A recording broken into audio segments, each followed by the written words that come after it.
Exercise 12.1 ਦਾ ਪਹਿਲਾ question. A traffic signal board indicating school ahead is an equilateral triangle with side A. ਆਪਣੇ ਕੋਲ ਇੱਕ equilateral triangle ਹੈ ਜੋ ਕਿ ਇੱਕ ਸਕੂਲ ਬੋਰਡ ਹੈ ਜਿਹਦੀ ਸਾਈਡ A ਹੈ। equilateral triangle ਉਹ ਹੁੰਦਾ ਹੈ ਜਿਹਦੀਆਂ ਤਿੰਨੋਂ ਸਾਈਡਸ ਇਕੁਅਲ ਹੋਣ। ਜੇ ਇੱਕ ਸਾਈਡ A ਹੈ, ਇੱਕ ਸਾਈਡ ਜਿਵੇਂ ਉਹਨਾਂ ਨੇ ਦਿੱਤੀ ਹੋਈ ਹੈ ਆਪਣੇ ਕੋਲ A, ਤਾਂ ਇਹਦੀਆਂ ਤਿੰਨੋਂ ਸਾਈਡ A ਹੀ ਹੋਣਗੀਆਂ। ਇਕੁਅਲੇਟਰਲ ਟਰਾਇੰਗਲ ਹੁੰਦਾ ਜਿਹਨ ਤਿੰਨੋਂ ਸਾਈਡ ਇਕੁਅਲ ਹੋਣ। ਉਹਨਾਂ ਨੇ ਕੀ ਕਿਹਾ ਵੈ ਸਮ ਦੇ ਵਿੱਚ find the area of the signal board using Heron's formula. ਪਹਿਲਾਂ ਆਪਾਂ ਇੱਥੋਂ ਸੋਲਵ ਕਰਾਂਗੇ ਉਹਨਾਂ ਨੂੰ। ਸਾਈਡ A ਹੈ, ਸਾਈਡ A ਨੂੰ ਆਪਾਂ ਪਹਿਲਾਂ ਕਿਵੇਂ ਲਿਖਾਂਗੇ? P = 3A। 3A ਕਿਉਂ? ਕਿਉਂਕਿ ਸਾਈਡ 3 ਹੈ, A and A। 3A perimeter = 3A। ਤਾਂ ਹਿਰੋਨਸ ਫਾਰਮੂਲਾ ਲਈ ਆਪਾਂ ਨੂੰ ਪਹਿਲਾਂ ਸੈਮੀ ਪੈਰੀਮੀਟਰ ਲੱਭਣਾ ਪੈਣਾ। ਸੈਮੀ ਪੈਰੀਮੀਟਰ ਦਾ ਮਤਲਬ ਕੀ ਹੁੰਦਾ? ਪੈਰੀਮੀਟਰ ਦਾ ਹਾਫ। ਪੈਰੀਮੀਟਰ ਦਾ ਹਾਫ ਕੀ ਹੋਊਗਾ? ਇਹਦਾ ਪੈਰੀਮੀਟਰ 3A ਹੈ, ਤਾਂ ਹਾਫ ਇਹਦਾ 3A/2। ਇਹ ਆਪਣਾ ਸੈਮੀ ਪੈਰੀਮੀਟਰ। ਉਸ ਤੋਂ ਬਾਅਦ ਉਹਨਾਂ ਨੇ ਕੀ ਕਿਹਾ? Find the area of the signal board using Heron's formula. ਹੁਣ ਆਪਣੇ ਕੋਲ ਸੈਮੀ ਪੈਰੀਮੀਟਰ ਆ ਗਿਆ 3A/2। ਹੁਣ ਇਹਦੇ 'ਤੇ ਲੱਗੂਗਾ ਹਿਰੋਨਸ ਫਾਰਮੂਲਾ। ਹਿਰੋਨਸ ਫਾਰਮੂਲਾ ਕੀ ਹੁੰਦਾ? Square root S - A S -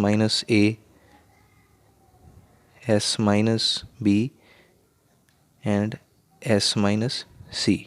ਇਹ ਆਪਣਾ ਹਿਰੋਨਸ ਫਾਰਮੂਲਾ ਹੁੰਦਾ, ਜੋ ਕਿ ਏਰੀਆ ਆਫ ਟਰੈਂਗਲ ਵੀ ਕਹਿ ਸਕਦੇ ਹਾਂ ਇਹਨੂੰ ਆਪਾਂ। Area of triangle the formula ਹੁੰਦਾ, ਇਹਨੂੰ ਹਿਰੋਨਸ ਫਾਰਮੂਲਾ ਕਿਹਾ ਜਾਂਦਾ।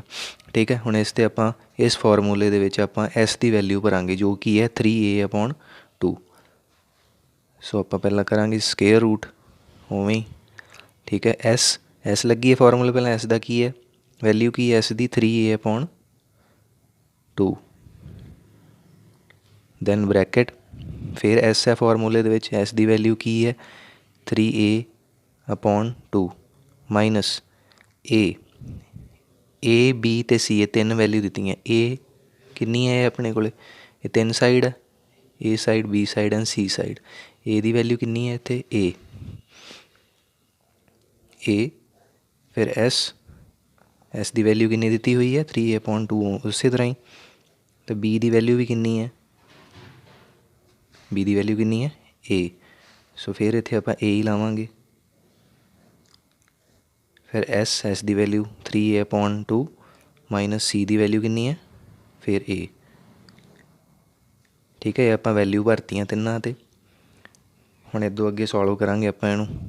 ਸਕੁਏਅਰ ਰੂਟ ਉਸੇ ਤਰ੍ਹਾਂ ਹੀ 3A/2। ਇਹਦਾ ਆਪਾਂ LCM ਲਵਾਂਗੇ। 2 ਅਤੇ 1 ਦਾ LCM ਲਿਆ ਕਿੰਨਾ? 2।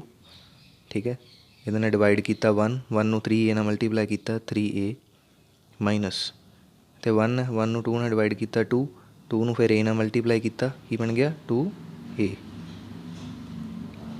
ਫਿਰ ਉਸ ਤੋਂ ਬਾਅਦ ਇਹਦਾ ਫਿਰ LCM ਹੈ। ਸੇਮ ਹੀ ਹੈ, ਕਿਉਂਕਿ ਇੱਥੇ ਇਹ ਵੀ 3A - A/2 ਸੀ, ਇਹ ਵੀ 3A - A/2 ਹੈ।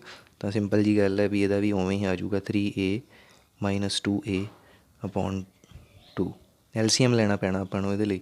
2 ਅਤੇ 1 ਦਾ LCM 2 ਨੂੰ 2 ਨਾਲ ਡਿਵਾਈਡ ਕੀਤਾ 1 ਨੂੰ ਫਿਰ 3A ਨਾਲ ਮਲਟੀਪਲਾਈ ਕੀਤਾ 3A। ਉਵੇਂ ਹੀ ਸੇਮ ਫਿਰ 1 ਨੂੰ 2 ਨਾਲ ਡਿਵਾਈਡ ਕੀਤਾ 2 ਨੂੰ ਫਿਰ A ਨਾਲ ਮਲਟੀਪਲਾਈ ਕੀਤਾ 2A। ਫਿਰ ਬਰੈਕਟ, ਫਿਰ LCM ਉਵੇਂ ਉਸੇ ਤਰ੍ਹਾਂ ਹੀ।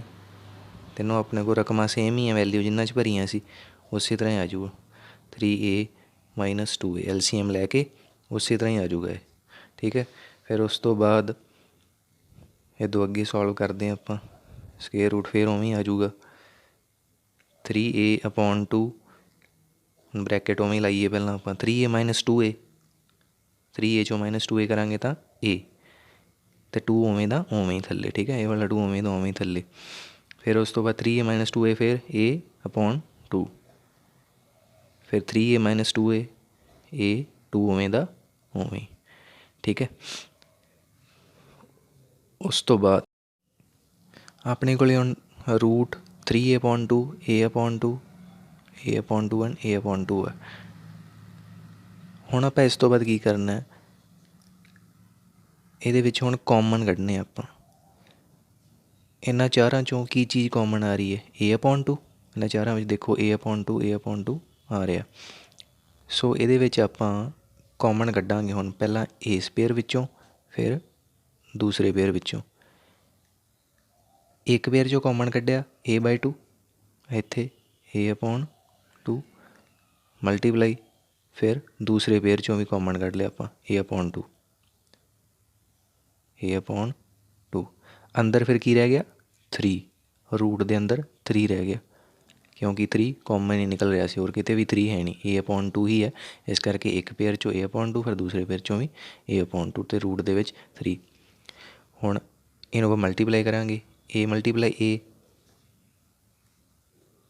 2A A square and 2/2 multiply 2 4 A square upon 4 ਅਤੇ ਰੂਟ ਦੇ ਵਿੱਚ 3 ਉਸੇ ਤਰ੍ਹਾਂ ਹੀ, ਠੀਕ ਹੈ। A ਸਕੇਅਰ ਅਪੋਨ 4 ਰੂਟ ਦੇ ਵਿੱਚ 3, ਓਕੇ। ਉਸ ਤੋਂ ਬਾਅਦ ਹੁਣ ਇਸ ਤੋਂ ਬਾਅਦ ਫਿਰ ਆਪਾਂ ਹੁਣ ਪੈਰੀਮੀਟਰ ਕੱਢਣਾ, sorry A the value find ਕਰਾਂਗੇ। ਇਸ ਤੋਂ ਬਾਅਦ ਆਪਾਂ ਰਜਿਸਟਰ ਦੇ ਵਿੱਚ ਵੇਖੋ, ਆਪਣੇ ਬੁੱਕ ਦੇ ਵਿੱਚ ਦੇਖੋ ਹੁਣ ਉਹ ਕੀ ਲਿਖਿਆ ਹੋਇਆ ਉਹਨਾਂ ਨੇ, ਇਫ ਇਟਸ ਪੈਰੀਮੀਟਰ, ਉਹਨਾਂ ਨੇ ਕੀ ਕਿਹਾ, if it's perimeter is 180 centimetre what will be the area of signal board. ਹੁਣ ਆਪਾਂ ਪੈਰੀਮੀਟਰ, ਆਪਾਂ ਇਹ ਪੈਰੀਮੀਟਰ ਦੇ ਵਿੱਚ ਆਪਾਂ ਵੈਲਿਊ ਭਰ ਕੇ ਤਾਂ A ਦੀ ਵੈਲਿਊ ਫਾਈਂਡ ਕਰਨੀ ਹੈ ਆਪਾਂ। ਏਰੀਆ ਉਸ ਤੋਂ ਬਾਅਦ ਆਪਾਂ ਏਰੀਆ ਫਾਈਂਡ ਕਰਾਂਗੇ।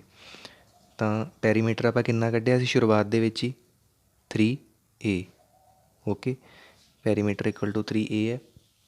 ਹੁਣ 3A ਇਕੁਅਲ ਟੂ 180 ਇਸ ਤਰ੍ਹਾਂ ਕਰ ਦਾਂਗੇ, ਠੀਕ ਹੈ, ਕਿਉਂਕਿ ਪੈਰੀਮੀਟਰ 180 ਬੁੱਕ ਦੇ ਵਿੱਚ ਦਿੱਤਾ ਹੋਇਆ।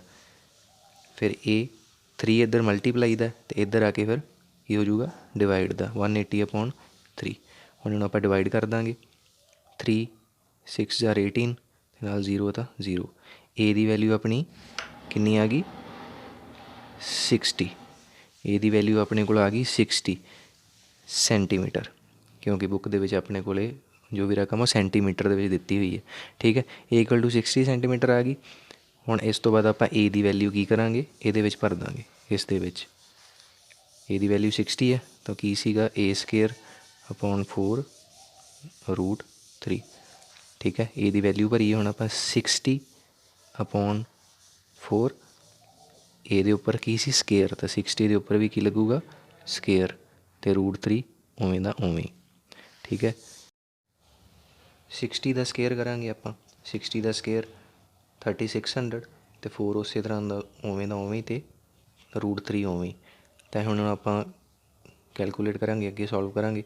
4 ਦੇ ਟੇਬਲ 'ਤੇ ਕੱਟਾਂਗੇ, 4 9 ਦਾ 36 ਅਤੇ 0 ਉਵੇਂ ਨਾਲ, ਤਾਂ ਕੀ ਬਚ ਗਿਆ 900 ਦੇ ਰੂਟ ਦੇ ਵਿੱਚ 3 ਸੈਂਟੀਮੀਟਰ ਸਕੇਅਰ। ਸੈਂਟੀਮੀਟਰ ਸਕੇਅਰ ਕਿਉਂ, ਕਿਉਂਕਿ ਏਰੀਆ ਫਾਈਂਡ ਕਰਨਾ ਸੀ, ਏਰੀਆ ਦੇ ਵਿੱਚ ਸਕੇਅਰ ਲੱਗਦਾ ਹੁੰਦਾ, ਠੀਕ ਹੈ। ਇਹ ਆਪਣਾ ਆ ਗਿਆ ਆਨਸਰ, ਠੀਕ ਹੈ।